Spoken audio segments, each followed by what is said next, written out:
Bismillah, alhamdulillah, wassalatu wassalamu ala rasulillah, wa ala alihi wasahbihi wa mawalah. Para sahabat ya YouTube yang budiman, mari kita lanjutkan kajian Fathul Mu'in pada kesempatan kali ini. Wa takfiru yatu wa takfiru aruyatu qabla aqdi fima la yaglibu taghayruhu ila waqtil aqdi. Melihat sebelum akad dinilai cukup fima la yaglibu taghayruhu, dalam jual beli sesuatu yang biasanya tidak mengalami perubahan sampaikan waktu akad. Jadi apabila barang yang diperjualbelikan itu sekiranya biasanya tidak mengalami perubahan yang signifikan dari waktu melihat sampai kepada waktu akad, maka maka cukup melihat sebelum akad terjadi. Misalnya kalau kita jual beli motor atau jual beli kendaraan, nah, terjadi checking terlebih dahulu 1 minggu sebelumnya. Kemudian pada minggu berikutnya terjadilah akad. Mobil atau motor tersebut tidak dihadirkan ketika waktu akad sehingga penjual dan pembeli itu tidak melihat barang diperjualbelikan, maka itu cukup. Ya. Wa takfi ru'yatu ba'dil mabi'in dalla ala bakihi. Dinilai cukup pula melihat sebagian barang yang diperjualbelikan apabila yang dilihat tersebut menunjukkan kepada bagian yang lain yang diperjualbelikan. Misalnya kalau dari subrotina hiburin, seperti bagian luar dari tumpukan seumpamanya gandum atau beras, kita masuk ke toko beras membeli 1 kilo contohnya. Beras tersebut menumpuk. Nah, maka cukup kita melihat bagian luarnya saja. Ini beli beras yang ini 1 kilo contohnya. Kemudian setelah dilihat bagian luarnya terjadi akad, maka sah-sah saja. Karena bagian-bagian beras itu kan sama gitu, sama. Jadi toh apabila dilihat bagian luar pun bagian dalamnya juga sama, tidak akan berbeda. Wa alal ma'i, atau permukaan dari minyak contohnya, benda-benda yang cair, kita jual beli minyak atau air kelapa. Kalau mau membuat makanan yang terbuat dari kelapa, membeli dalam jumlah banyak, maka cukup lihat permukaannya saja. Wa misli anmudzaji mutasawil ajza'i, atau sampel dari barang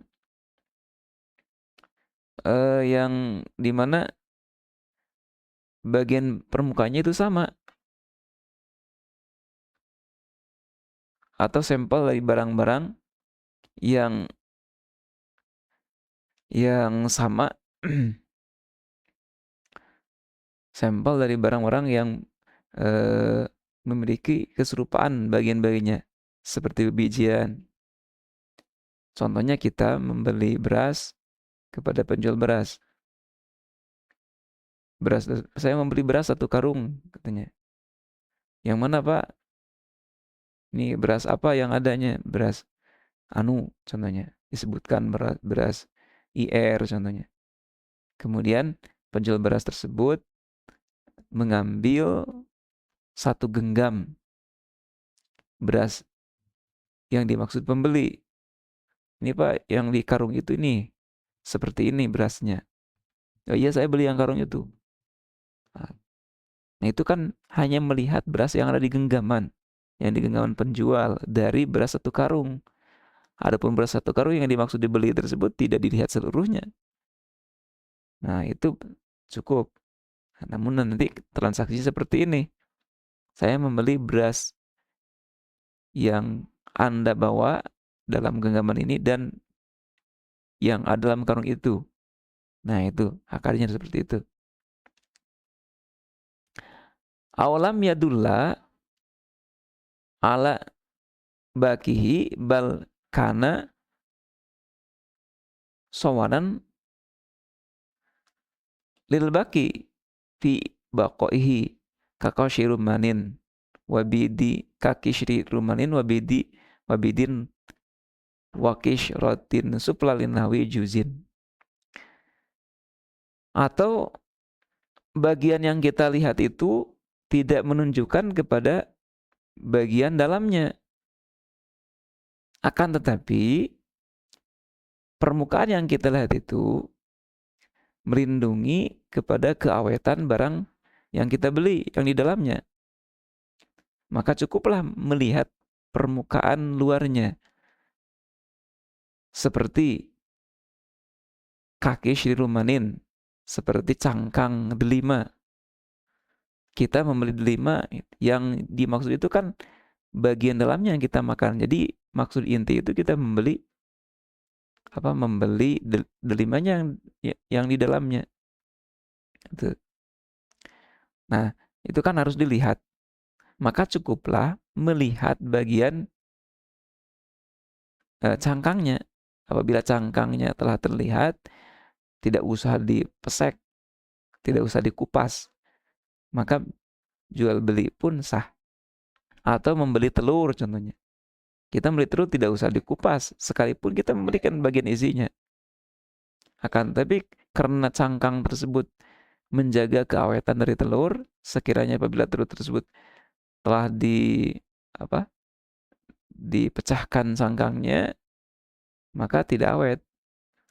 Atau wakishotin suplalinahwi juzin, atau membeli semacam pala. Pala itu kan memiliki dua cangkang, cangkang luar dan cangkang dalam. Cangkang luar itu biasanya suka dipakai manisan, cangkang dalam adalah bagian yang kerasnya. Nah itu berarti cukup melihat cangkang bagian yang dalamnya itu. Tidak harus dikupas lalu dilihat bijinya, biji pala itu. Atau yang memiliki dua cangkang adalah kelapa. Kelapa itu kan sabut dan batoknya. Maka dalam membeli kelapa harus terlihat cangkang dalamnya atau batoknya, bagian batoknya. Jadi harus dikupas dari sabutnya terlebih dahulu, baru kita bisa menjual kelapa tersebut. Ini kalau membeli dalam jumlah partai yang sedikit mungkin ya barangkali. Apabila dalam partai besar kan tidak mungkin kita contohnya harus mengupas kelapa dari sabutnya seluruhnya, karena kelapa pun kalau telah dikupas dari sabutnya, kemudian maksud disimpan dalam jangka yang lama, itu tidak tahan lama sebetulnya.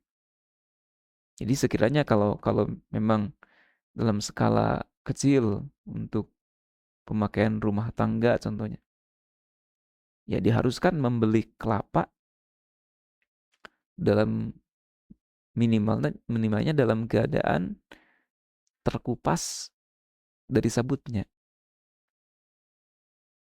Kalau membeli 1 biji 2 biji ya harus terkupas dari sabutnya. Tidak cukup kelapa yang masih dikemas dalam batoknya, dalam batok kelapanya.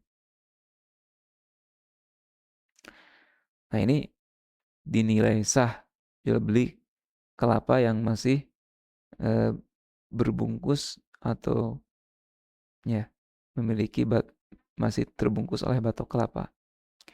Kenapa? Li'anna sholahat ini fi ibqaihi. Karena kualitas baik dari kelapa itu bergantung kepada kualitas batoknya, sehingga cukup melihat kelapa yang masih berbalut batoknya. Wa illam yadulla alaihi,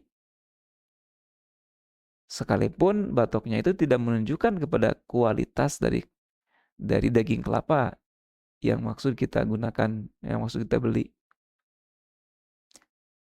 Wala yakfi ru'yatul kisyatil ulya, tidak dinilai cukup melihat sampul atau cangkang bagian luar semacam kelapa. Jadi apabila suatu buah atau suatu benda memiliki dua kemasan, kemasan luar dan kemasan dalam,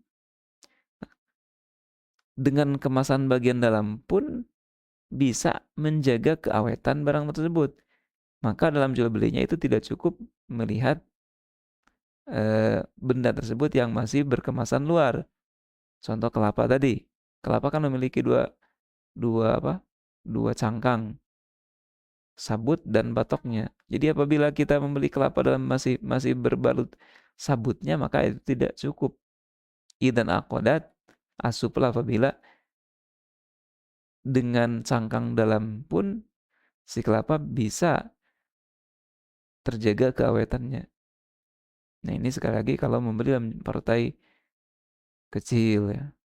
Kalau partai besar membelinya sehingga kelapa itu butuh disimpan lebih lama lagi, maka sangat sulit kalau harus dikupas batoknya terlebih dahulu.